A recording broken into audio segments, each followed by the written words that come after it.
Have you ever had one of those weekends that felt almost too perfect? Laughter over wine glasses. Childhood photos passed around. Hugs that smelled like home. And then, just 2 days later, you find out it was all a lie. Because that's what happened to me. I came back from our biggest family reunion of the year, only to discover that $9,000 had vanished from my bank account. No warning. No explanation. Just gone. And when I confronted them, my own brother-in-law laughed, like stealing from me was some kind of joke. What started as a simple family gathering spiraled into something I never saw coming.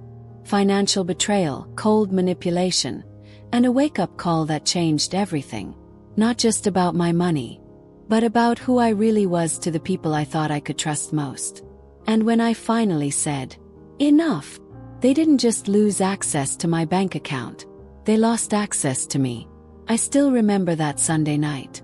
I had just returned to my small apartment in Seattle. The rain had started, soft and steady, like it always did in spring.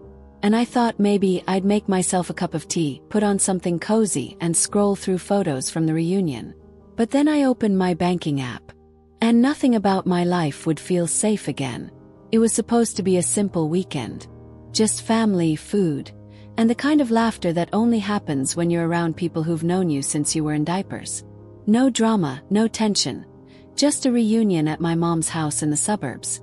We grilled in the backyard. Played cards until midnight. My niece painted butterflies on my arm with washable markers. And my dad fell asleep in a lawn chair with a plate of ribs on his lap. You know, the good kind of chaos. I left Sunday night tired but happy.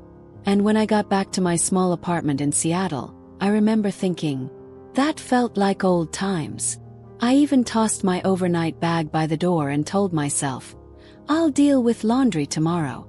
But the next morning I opened my banking app, just to transfer a little money for the electric bill. And my heart nearly stopped. $83.52. Blinked. Refreshed the screen.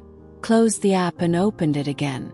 I had over $9,000 in that account just 2 days earlier. At first I thought maybe I transferred something and forgot. Or maybe it was just a glitch, right? But no. The numbers didn't lie. And suddenly everything about that weekend felt different. Like I'd been smiling through a scene someone else had already planned, while my trust was being quietly emptied behind the curtain. Sometimes betrayal doesn't show up with a bang. It walks in quietly, right through the front door, dressed like someone you call family. With my hands still shaking, I grabbed my keys and drove straight back to the last place I thought I'd need to go. My mother's house. The kitchen I grew up in. The place where I was about to find out what family really meant. The driveway was still wet from the night rain when I pulled in. Same welcome mat. Same porch light flickering like always. And yet everything felt off. I let myself in like I had 100 times before. But this time it wasn't to drop off groceries for Mom or bring my niece a birthday gift. This time I walked into the kitchen with a racing heart and 1,000 questions. The kitchen hadn't changed. Same pale yellow walls. Same squeaky cabinet where we used to hide holiday snacks. But for me, that space no longer felt like home. Felt like the scene of something broken. Amanda was lounging on the couch, a glass of red wine in one hand, scrolling through her phone like nothing in the world was wrong. Nathan strolled out of the kitchen holding a soda, looking amused, almost smug. I tried to keep my voice steady, but it cracked anyway. I just checked my account. There's over $9,000 missing. He didn't flinch. Didn't apologize. Didn't even look surprised. We needed that money more than you, he said with a shrug. Froze. It was the kind of moment you don't prepare for. Because who gets ready to be robbed by family? Amanda added. You've got a good job. No debt. No kids. You live alone. What's the big deal? And suddenly I understood. This wasn't an accident. It was entitlement, served with a smile, in the very room where I once made pancakes on Sunday mornings. I turned to my mom, hoping, begging for her to say something. But she didn't even look up from her knitting. She just said softly, "You've always been so sensitive, Jessica. You have more. What's wrong with helping a little?" Sometimes people don't see what they're doing as wrong, because they've convinced themselves it's owed. Especially when they've gotten used to your yes. I stood there, surrounded by people I had once trusted with everything, and realized I was the only one asking if this was wrong. But what hurt more than the money was knowing that in their eyes, I didn't deserve to be upset. And that's when I asked the one question no one wanted to answer. How did you even get into my account? That's what Amanda said, like it was no big deal. Like the problem wasn't that she accessed my bank account, but that I forgot to log out, and that somehow made it my fault. Nathan just smirked and added, "It's not like we bought anything crazy. Rent, groceries, gas, just to get by. No remorse, no apology. Just this casual explanation, like siphoning thousands from my account, was as normal as borrowing sugar from a neighbor. They saw me as a resource, not a person, not a sister, not a daughter, just someone to take from because I could handle it." My hands were shaking at that point, but I still asked my mom again, "Did you know about this?" She let out a sigh, her tone as soft as if I'd asked her to pass the salt. "You always make things bigger than they are, Jess. You're doing well. What's the harm in helping a little?" That word again, helping. They kept using it like a shield. But this wasn't help. Help is when someone asks, and the other person agrees. This was taking. Without permission. Without honesty. And they wanted me to pretend it didn't matter, because I had a decent job and lived alone. Just because someone shares your DNA doesn't mean they share your values. Sometimes the deepest betrayals don't come from strangers. They come from the people you once trusted to protect you. I stood there, surrounded by childhood furniture and familiar voices, but none of it felt safe anymore. Not when the people I loved could justify what they did. Simply because I didn't need it as much. And that's when the memories started flooding back. All the other times I had said yes, when I should have said no. As I stood there in that kitchen, I started to feel it. Not just the shock of what they did, but the weight of everything I had let slide over the years. This wasn't the first time. Not even close. I remembered the time Amanda's phone got cut off. She called crying, said she needed $92.50 to get it turned back on. I sent it instantly. Then Nathan lost his job again, and needed just a few hundred to cover rent. I wired it the same day. When Mom's electricity was about to be shut off, I pulled money from my savings. Money I'd been putting away for a vacation I never got to take. Even for my niece Haley's birthday, Amanda had sent a gift list, and the cheapest thing on it was over $200. I wanted to say no. I really did. But then Mom called and said, "You're not getting anything for your niece. She's so excited to see you." So I bought it, and smiled through it. I skipped weekends away with friends, put off buying a new mattress, said no to things I needed so I could say yes to things they wanted. Every time I thought, this is just a one-time thing. But one time became a habit.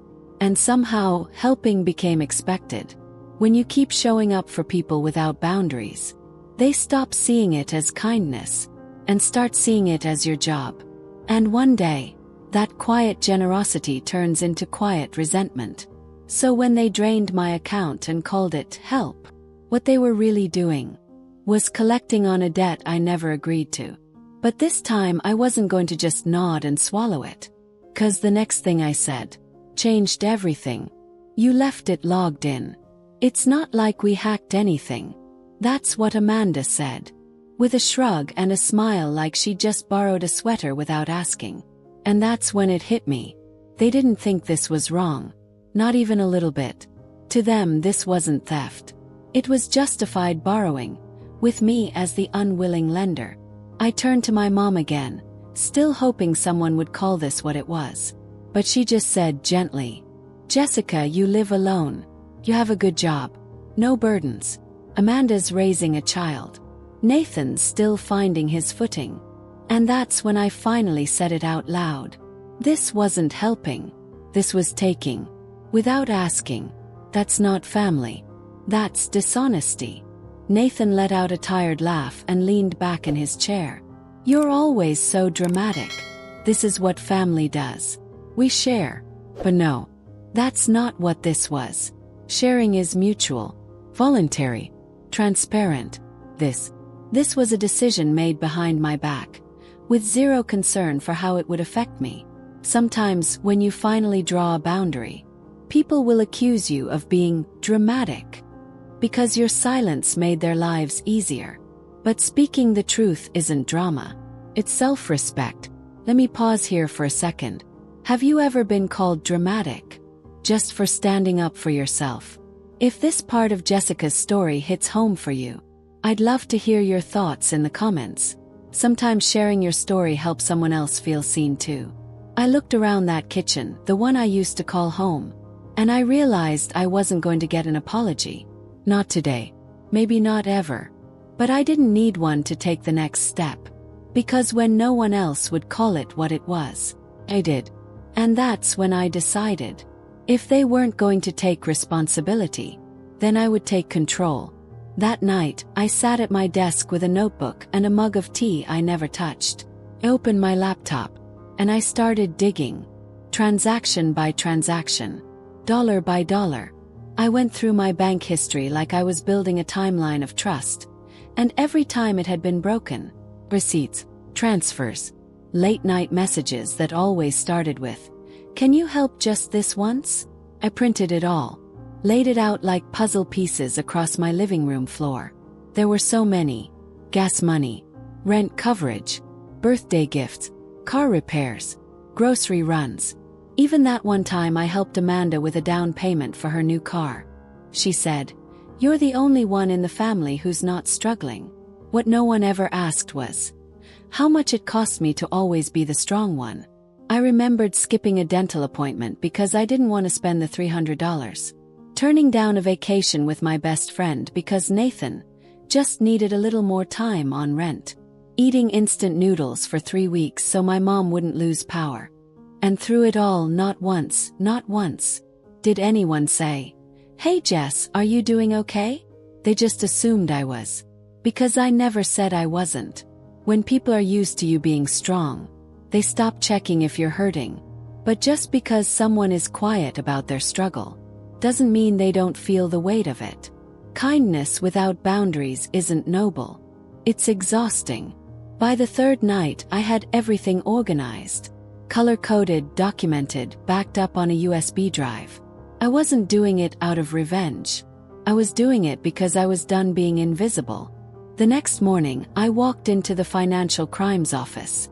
Not as someone looking for payback, but as someone who finally knew her worth. When I walked into the financial crimes division that morning, the sky was gray, but something inside me finally felt clear. I brought a folder packed with everything. Receipts, bank statements, screenshots, transfer records. Even notes about conversations I'd had, just in case. The officer who took my case, her name was Harper, didn't blink when she saw the file. "You've done your homework," she said softly. "We'll begin a preliminary investigation. You did the right thing, Jessica." And for the first time in years, someone didn't ask me to be quiet. Someone didn't say, "It's just family." Someone listened. 2 weeks passed. Then, one Thursday afternoon, as I was pouring coffee before a Zoom meeting, my phone rang from an unknown number. It was Harper. "Jessica, we've completed the preliminary review. We have grounds to move forward. The team will be visiting the listed residences today." I didn't feel joy. Not exactly. I felt relief, like I'd finally exhaled a breath I'd been holding for years. That night, my phone didn't stop buzzing. First it was Mom, then Amanda, then Nathan. "Call your mother now." "Did you really call the police?" "Jessica, what are you doing?" But I didn't answer. Not one of them asked how I was. Not one said sorry. An hour later, a neighbor texted me. "There are 3 people in jackets marked Financial Crimes Unit, outside your mom's house. They asked about you." And just like that, the silence I'd endured was broken. When you stop covering for people who hurt you, their panic isn't about justice. It's about losing the comfort of taking from you without consequence. And justice, It doesn't always show up with handcuffs. Sometimes it knocks quietly and changes everything. The next morning at work, my manager pulled me aside. A local reporter called about a financial investigation linked to your name, he said. We didn't say anything, but if you need time, it's yours. I smiled for the first time in days. Thank you. Okay. I'm doing the right thing. And what came next wasn't chaos. It was something better. Clarity. That weekend I stayed home. No calls answered. No messages returned. I sat by the window with a blanket over my shoulders, watching the light shift across my living room floor. I kept thinking about something Amanda once said. This family only survives because of you. At the time, I thought she meant it as a compliment. Now I saw the truth behind it. They didn't see me as a sister, or a daughter, or even a person with limits. To them, I was the lifeline, the one who could always fix it, always fund it, always figure it out. And the more I gave, the more invisible I became. I was never asked how I was doing, never celebrated for my sacrifices, just expected to keep going. And the moment I stopped, the moment I asked why, they called me selfish. That realization hit me harder than the missing money ever could. Because the truth is, I wasn't angry about what they took. I was heartbroken over what they never gave. When people only love what you can do for them, they never truly see you. And the moment you set a boundary, they'll call it betrayal. But it's not betrayal. It's self-preservation. You're allowed to step away from anyone who makes you feel like a credit card with a heartbeat. That night I lit a candle, opened my laptop, and wrote something in my journal I had never dared to write before. I am not the family bank. I am Jessica. And for the first time in years, I believed it. What happened next didn't bring applause, but it brought something even better. It had been a few quiet weeks. The kind of quiet that doesn't scream or ache, but settles gently in your chest like relief after a long storm. I was beginning to feel like myself again, sleeping better, breathing easier, spending my weekends how I wanted, not how someone else's emergency demanded. Then, one morning, while sipping tea on my little balcony in Boulder, I opened an email from a name I barely recognized. Melanie Carter. She'd only been at a few family gatherings. Amanda's cousin-in-law, if I remembered right.